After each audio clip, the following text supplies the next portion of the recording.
Hey everyone, welcome back to the Nebraska Hunter. I'm the Nebraska Hunter himself, Heath. Today we're starting a new series on spring turkey hunting. Today we're going to discuss gear and equipment that will possibly help you or benefit you in making your spring turkey hunt successful. I've said in previous videos you don't have to spend a lot of money on equipment, gear, camouflage, stuff like that, but this is all stuff that I use, and it's, like I've said in the past, this is all personal preference.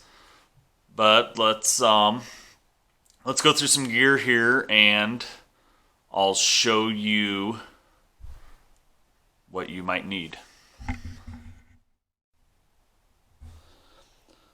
Alright folks, so first and foremost, what I have here in the center on this little piece of paper, that is my turkey tag, and also on there is the habitat stamp for here in Nebraska.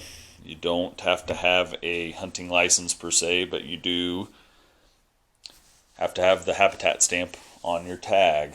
So let's be right and be legal and make sure you get your turkey tags. Next off, let's start with camouflage here. So, with camouflage, how do I want to say this? Being politely, turkeys are the smartest, dumbest animals you will ever meet in your life. When you think you have them figured out, they will throw you for a loop, and they will one-up you every time. So make sure you try to keep your camouflage as matching as possible. With my camouflage, this is the same stuff that I use for deer hunting. And as a matter of fact, I pulled the stuff straight out of my bag of leaves. They were still in the bag of leaves from deer season. Since I didn't get a deer last fall, there was no need for me to wash them. I left them right in the bag. So that way they still have the nice woodsy smell and they won't smell you. You do not have to wear orange while hunting turkeys. That is only for deer hunting. Here's the other thing. Turkeys are not colorblind like deer, or so they say. The only reason you wear orange during rifle season for deer hunting is because that way other hunters will see you. Not so much for the animal to see you, but that way you have another hunter's attention, whereas they know where you are. So this is just a lightweight button-up shirt and my lightweight button-up pants that I wear over my blue jeans, and and I wear the button-up shirt over a t-shirt. If you're going out in the morning, spring morning still may be cool. You may want to have your heavy jacket with you. In the afternoon, you can just get away with a long sleeve shirt. You want to try to cover up as much skin as you can. You're probably going to want to wear a camouflage mask and camouflage gloves. I do. You don't necessarily have to, but the more you blend in, the better.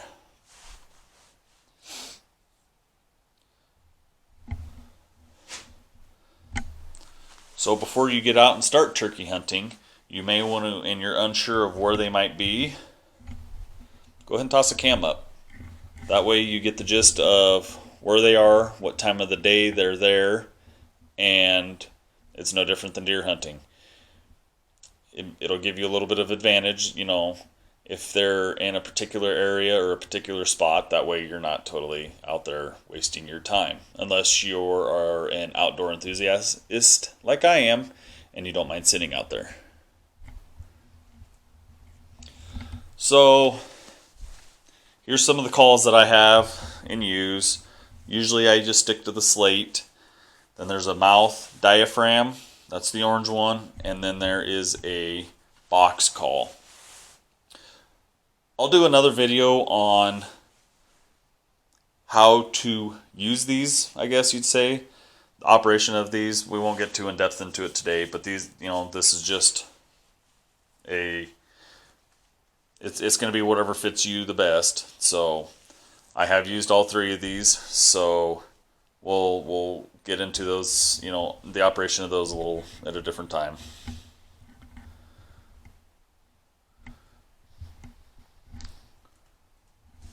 All right, decoys. You don't have to have a decoy, but I strongly recommend it. Last spring I ran into this myself. I have never hunted with decoys before. Last spring I'd had a tom strut within probably 10 yards of where I was sitting, but he was also following a hen.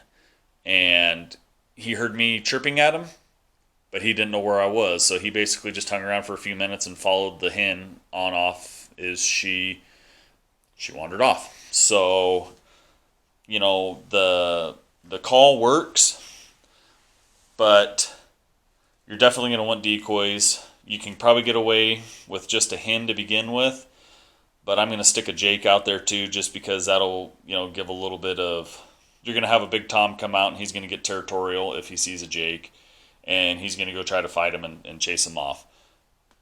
These guys were inexpensive. I bought them off Amazon. They're avians. I'm not trying to endorse anybody, but I got a good deal on them. You may not want to go too crazy on decoys, because there's a good chance that your tom or jake decoy, whatever you have, and your hen might be getting beat up a little bit. If the tom thinks he's being territorial, he'll beat up your jake and he might try to breed your hen.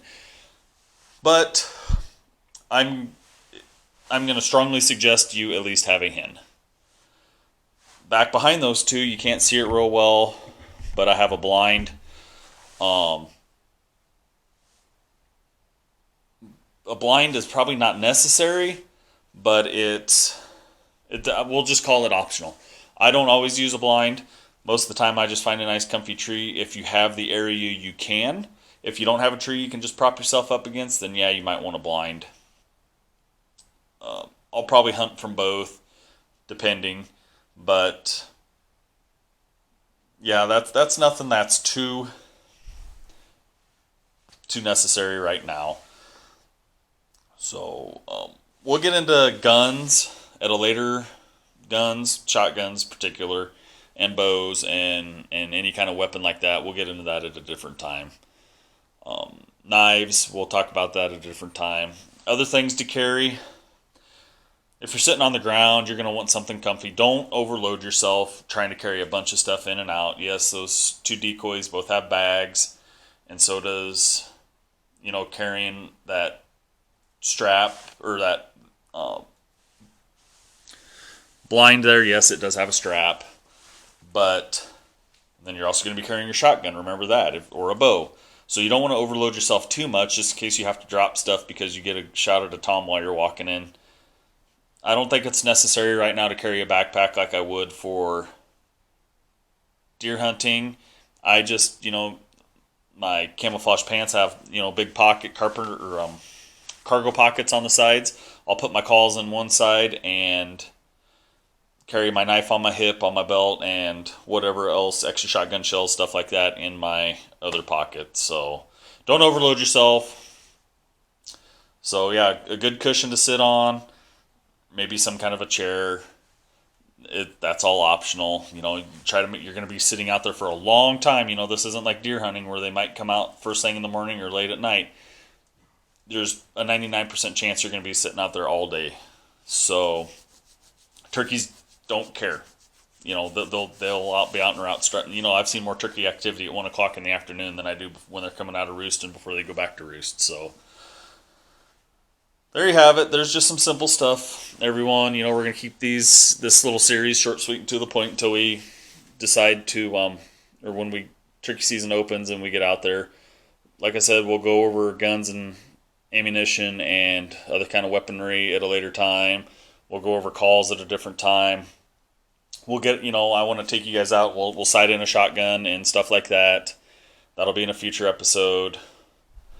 And then we'll scout around for a good place where we think we might set up for, a blind, and see if we can't get an area there where, a good spot for our decoys. So anyways, thanks everyone for watching. If you like what you watch, give me a good thumbs up. If you're new to my channel, please hit subscribe. And if you want to, please share. All the more helps Thanks, everyone. And remember, be safe, happy hunting. Till next time.